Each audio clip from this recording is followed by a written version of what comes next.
কখনো ভেবে দেখেছেন আমরা আমাদের চারপাশের এই জগৎটাকে ঠিক কিভাবে শিখি আর বুঝি? আজকে আমরা পঞ্চম শ্রেণীর পরিবেশ বিজ্ঞানের একটা পাঠ্য বই দেখব, যেটা ঠিক এই কাজটাই করে। তো চলুন দেখে নেওয়া যাক কিভাবে এই বইটা আমাদের নিজেদের শরীর থেকে শুরু করে একেবারে মহাবিশ্ব পর্যন্ত এক দারুণ যাত্রায় নিয়ে যায়। আচ্ছা, যে কোনো কিছু জানার শুরুটা কোত্থেকে হয় বলুন তো? নিজেকে চেনা দিয়ে। এই পাঠ্য বইটাও ঠিক সেখান থেকেই শুরু করছে। দেখুন, প্রথম পাতাতেই নিজের পরিচয় লেখার একটা জায়গা দেওয়া হয়েছে। কারণটা খুব সহজ। চারপাশের পরিবেশকে বোঝার আগে সবার আগে নিজেকে জানাটা জরুরি।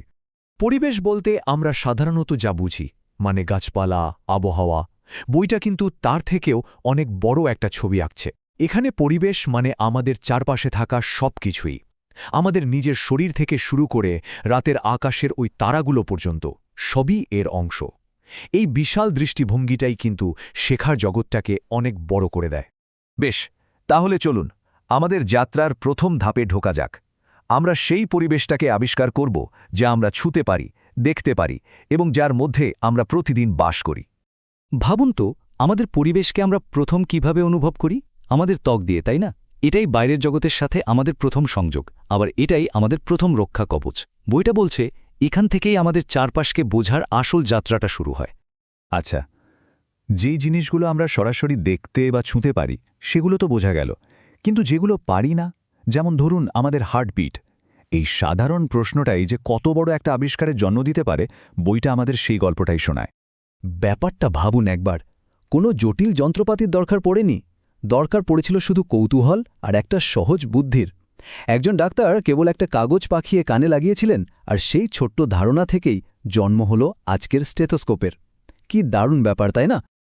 এতক্ষণ তো আমরা আমাদের নিজেদের শরীর মানে প্রাকৃতিক পরিবেশের কথা বললাম, কিন্তু আমরা তো শুধু প্রকৃতির মধ্যেই থাকি না, তাই তো? আমরা নিজেদের জন্য একটা জগৎ বানিয়েছি। চলুন এবার সেই মানুষের তৈরি পরিবেশ, যেমন রাস্তাঘাট আর যানবাহন, সেদিকে একটু নজর দেওয়া যাক। ধরুন সাইকেল চালানো, খুব সাধারণ একটা কাজ, তাই না? কিন্তু বইটা আমাদের শেখাচ্ছে এই সাধারণ কাজের মধ্যেও কতগুলো চ্যালেঞ্জ লুকিয়ে থাকতে পারে। সময়, নিরাপত্তা, আবহাওয়া, এই সমস্যাগুলো নিয়ে ভাবার মাধ্যমেই ছাত্রছাত্রীরা শেখে কিভাবে তাদের চারপাশের পরিবেশকে আরও গভীরভাবে বিশ্লেষণ করতে হয়। বেশ, এতক্ষণ তো আমরা আমাদের খুব কাছের জিনিসগুলো দেখলাম। এবার চলুন এক লাফে ক্যামেরাটাকে একদম জুম আউট করে ফেলি আমাদের রাস্তাঘাট থেকে সোজা মহাকাশের তারার দিকে। দেখব কিভাবে এই বইটা আমাদের এই গ্রহ আর তার বাইরের জগৎকে ব্যাখ্যা করে। পরিবেশ মানে কিন্তু শুধু জড়বস্তু নয়, পরিবেশ মানে মানুষও। আমাদের পরিবার, আমাদের বন্ধু, পাড়া প্রতিবেশী, এদের সবাইকে নিয়েই তো আমাদের সামাজিক পরিবেশটা গড়ে ওঠে। এখানেই আমরা একে অপরের সাথে মিশি, শিখি আর একসাথে বড় হই। চাঁদ কি করে পৃথিবীর চারপাশে ঘোরে, ব্যাপারটা বেশ জটিল, তাই না? কিন্তু দেখুন কত সহজ একটা উপায়ে একটা বল আর সুতো দিয়ে এই গভীর বিষয়টা বুঝে নেওয়া যায়। এটাই হচ্ছে খেলার ছলে বিজ্ঞান শেখা। সূর্যই সকল শক্তির উৎস। খুব সহজ একটা কথা, কিন্তু কি ভীষণ সত্যি।